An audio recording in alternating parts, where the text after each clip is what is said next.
হৰণ পদ্ধতিৰে বৰ্গমূল নিৰ্ণয় কৰিবলৈ শিকিম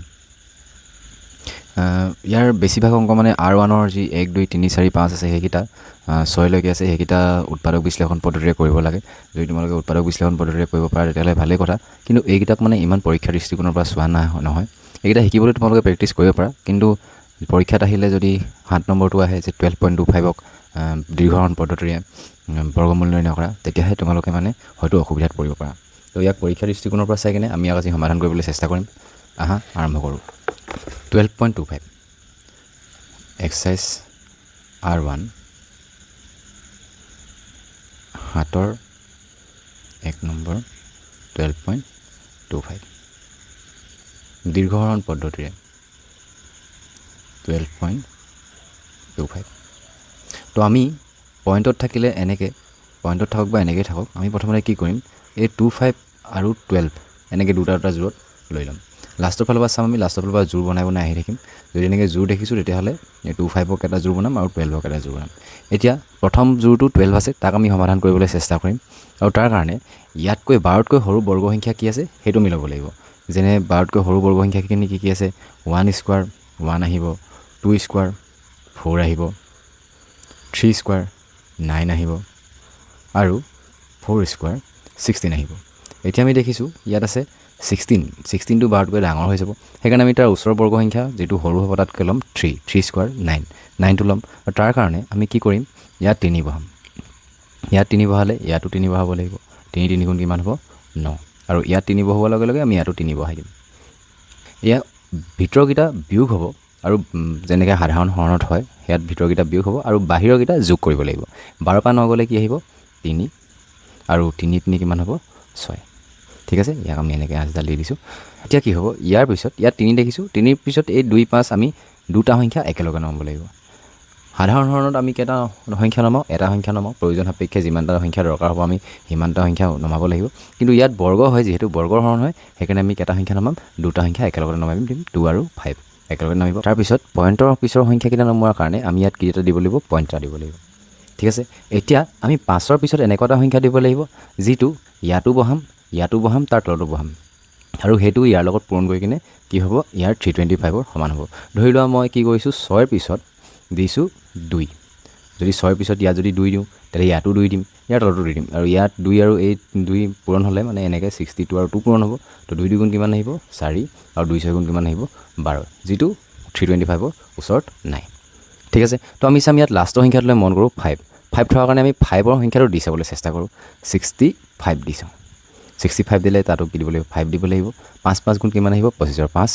2 কৰিলে 5 6 গুণ 30 2 32 325 মিলি গৈছে ধুনীয়াকৈ তো আমি ইয়াত কি দিম 5 দি দিম ইয়াতো কি দিম 5 ইয়াতো আহিব 5 আৰু 65 আৰু 5 যদি তুমি পূৰণ কৰা তেতিয়াহ'লে পাবা 325 যিটো আমি কাষত গৈ দেখাইছোঁ ঠিক আছে তেতিয়াহ'লে আমি শেষত লিখি দিব পাৰিম এতেকে 12.25ৰ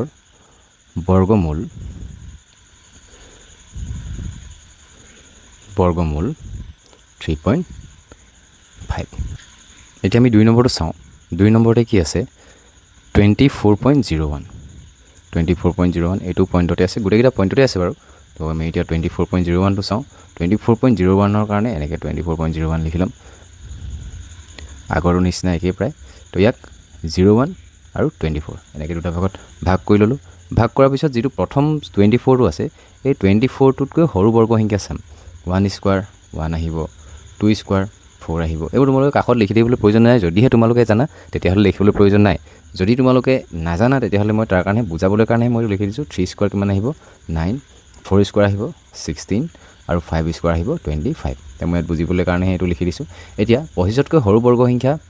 এইটো 24 তো সেইকাৰণে 25টো ল'ব নোৱাৰোঁ আমি সেইকাৰণে আমি তাতকৈ সৰু বৰ্গ সংখ্যা কি ল'ম 4 স্কোৱাৰ যিটো 16 হ'ব এইটো ল'ম ঠিক আছে এই 24ৰ ওচৰলৈও আহিব আৰু লগতে 24তকৈ সৰু হ'ব সেইকাৰণে ইয়াত কি দিম 4 দি দিম ইয়াতো কি আহিব 4 4 গুণ কিমান হ'ব 16 আৰু ইয়াতো তেতিয়া আহি যাব 4 তাৰপিছত আমি ইয়াক এনেকৈ বন্ধ কৰি দিওঁ 24ৰ পৰা 16 গ'লে সকলোৱে আমি জানো 8 তাৰপিছত আকৌ বাহিৰকেইটা কি হ'ব যোগ 4 কিমান হ'ব 8 তো মই এনেকৈ লাইনডাল দি দিছোঁ তাৰপিছত আমি কি কৰিম এতিয়া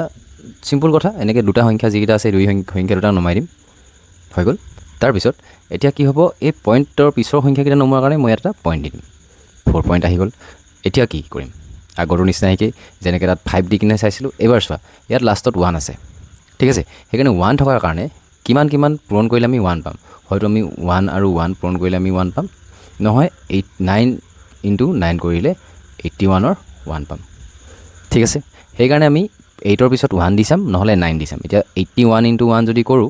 তেতিয়াহ'লে 81 আহিব, যিটো 801ৰ ওচৰত নহয়। আমি তেতিয়াহ'লে 89 ×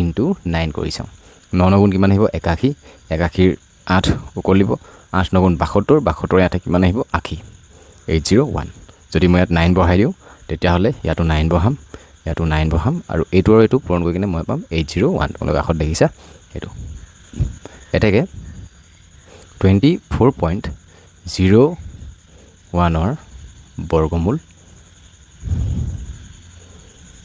4.9। ইয়াৰ আগত যিকেইটা চুটিহৰণৰ যিকেইটা বৰ্গমূল নিৰ্ণয়ৰ যিটো পদ্ধতি আছে, তো সেই পদ্ধতিকেইটা তোমালোকে শিকিব লাগে, কিন্তু পৰীক্ষা দৃষ্টিকোণৰ পৰা সেইকেইটা নহয়। আমি চুটিহৰণকেইটা শিকি থ'লেই আমি হৈ যাব তাৰ কাৰণে, তাৰ পৰা আমি সেইটোৱে শিকিবলগীয়া আছে। কিন্তু যদি তোমালোকে পৰীক্ষাত আহি যাব পাৰে এনেকুৱা ধৰণে যে দীৰ্ঘহৰণ পদ্ধতিৰে বৰ্গমূল নিৰ্ণয় কৰা, তো তেতিয়া তোমালোকে এই পদ্ধতিটো শিকি থ'ব লাগিব। যদি তোমালোকে সেই চুটিহৰণ পদ্ধতিত কৰিবলৈ অকণমান অসুবিধা হয় তেতিয়াহ'লে জনাবা, মই চুটিহৰণ পদ্ধতিত কৰিবলৈ চেষ্টা কৰিম।